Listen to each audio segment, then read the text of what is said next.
All right, well, we're inside now, and we have a few things that we'd like to talk about after the tour of the property. I hope you enjoyed that. And we have a few notes, so if you see me looking down, we'll be looking at that. So we have 4 steps to becoming debt free. I'd like to say they're easy steps, but I'd be lying.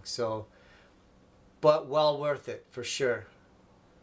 I think the number one step to realizing any issue in your life is realizing there is a problem. And that's what we did. We realized that we couldn't rob Peter to pay Paul anymore. And so we had to make some changes. What was your point, Ellie, when you knew that there was a problem?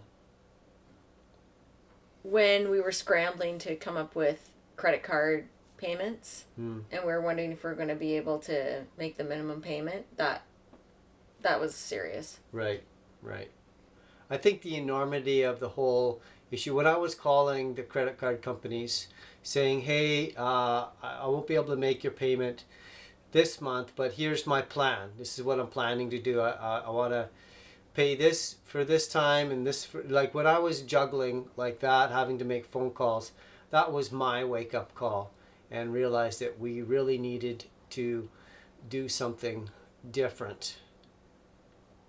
Life was not easy at that point. And so realizing that there was a problem was our first step. What was the next step? Making a plan and sticking with it. Right. It's really important to have the follow through. It's great to say, oh, we've got to pay down our debt, but then you forget about it 3 days later. If you're spending money again, there's no point. So that was the main thing for us, making a plan of how we were going to pay down our debt. And did we stick to the plan every single day?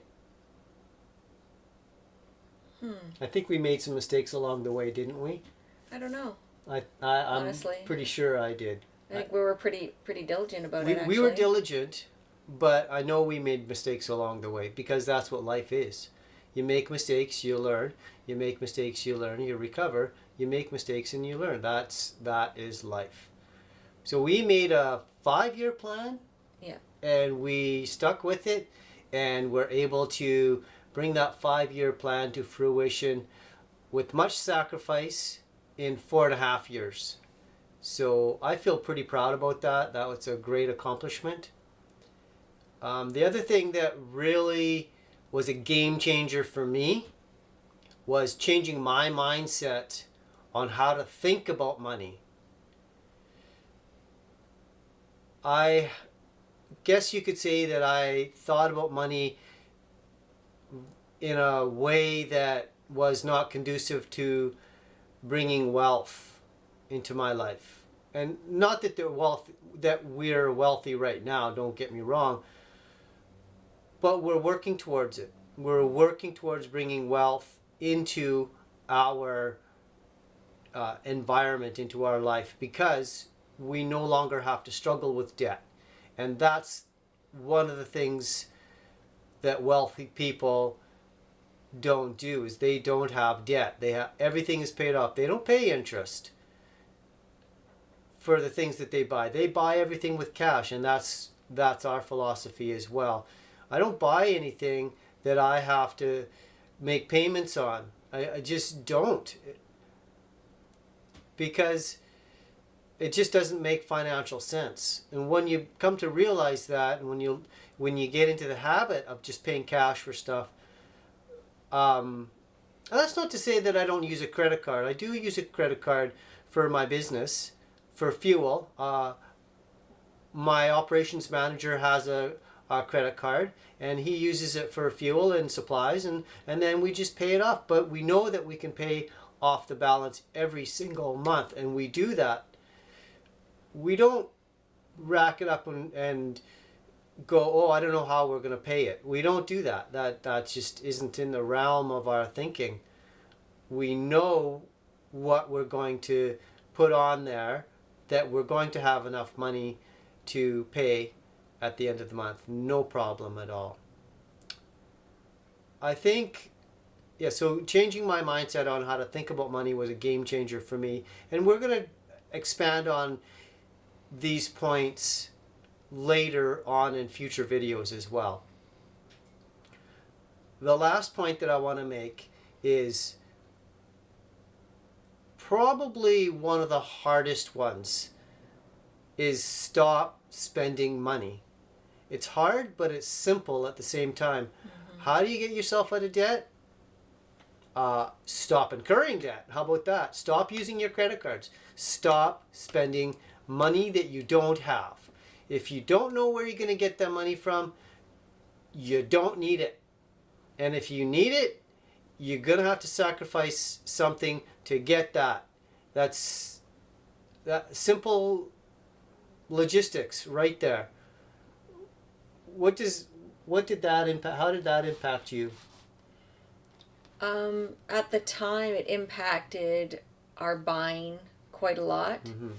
So when I bought groceries, I couldn't buy maybe high-end brands. I had to buy like no-name brand. So you buy no-name brand toilet paper, no-name brand paper towel, no-name brand ketchup, or whatever the things are. If you can save 30% by buying no-name brands or buying things on sale, it's great to buy the name brands when they're on sale. So if they're on sale, then grab it. Also, just not eating things like when you have money, you can go, oh, let's buy steak. Well, when you don't have money, you're like, let's buy hamburger because it goes a lot further and it's way cheaper. Right. So those are the kind of sacrifices that had to be made. Right. I can think of one major sacrifice that I made right that put us over the edge of becoming debt-free, and I sold my beloved motorcycle. That was hard for me. It really was. It was probably the hardest sacrifice that I've had to live with, because I loved the bike, I loved the freedom, and if you ride, you get what I'm saying. I actually would compare it to fishing. If you fish, it's the same thing. You get a certain amount of freedom from fishing, same as you do with riding a motorcycle. It's not just, it's a lifestyle, and it's a way for me to clear my head. So that was a huge sacrifice. Now, how many years has it been that we've been debt-free? Over 3. Yeah. I'd have to look back in our records. Maybe 3.5? Sure. I don't know. Yeah. So now we're just thinking about acquiring another motorcycle for cash. I don't know if you saw my truck out there. I think I mentioned it when I was outside. That's it's a 10-year-old, 12-year-old vehicle. But we don't owe any money on it. It's totally, completely paid for. Cash. No one can take that away from me. No one. Because it's paid for. I don't owe a dime on it. And I didn't owe a dime on it. We bought it cash. That was a process. And I'll probably include that in a future video as well, how we got to this point. Because we didn't always have this vehicle. We had to buy and sell a bunch of vehicles. Hey, do you remember that wonderful van that we had? Oh, yeah. It's great to have a van that has no heat in the winter. Oh, that was awesome. Yeah, it was great. Another sacrifice that we had to make. But I bought it for $500, and then I sold it. How much did I get for it? $750. Well, that's just kind of the wheeler and dealer that I am. So I haven't always made money on vehicles, but for the majority of them that I've bought and sold, I have. And I've put a lot of money into ones that I didn't pay a lot of money for. So that was lesson learned. Remember that the first 4Runner we bought? Yeah, it was not in the greatest shape. No, the maintenance was not kept up, but we bought it for cheap. Yeah. We bought it for like $2,200 or something, but we probably put $5,000 into it just to keep it running. And so I learned my lesson there. It got us by though. It really worked well for what we needed. It was better than having a Volkswagen Jetta that we had to. See, the other business that we have is we have a commercial janitorial business, and we'll explain more about that in another video as well. But we had a Volkswagen Jetta that I had to try to stuff a floor machine in there. That was fun. Hey, you know what? The Jetta has a great, big, huge trunk. I'm sure you could fit, 3 bodies in it. But the floor machine, that was a struggle getting that in and out. And so, but we made it work. And I think that's one of the things that I've learned too is you make it work. Whatever you have, you make it work. And that has taught me a lot of problem solving skills, and it's been good for us. It really has. In a future video, we're going to talk about the advantages of being debt free. Right now, again, we want to recap the steps. Realize there's a problem, make a plan and stick with it, change your mindset on how to think about money, and stop spending money, especially money you don't have. Stop the craziness.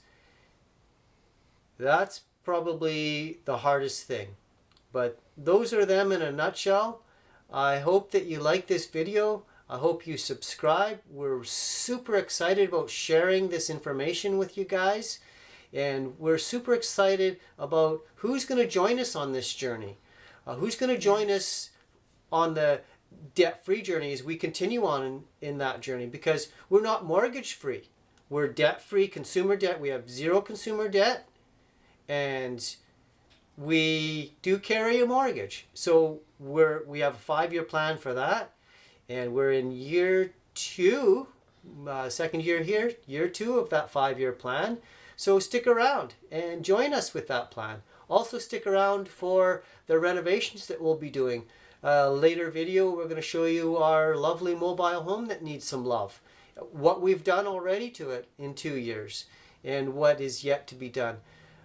I would love to hear from you guys. I would love to hear landscaping ideas. We have an acre here, and I'd love to hear some landscaping ideas. I've never had property, so any ideas that you guys have would be welcome. And if you are debt-free and want to join us in this, welcome your comments, and I look forward to our next video. Thanks a lot, and bye for now.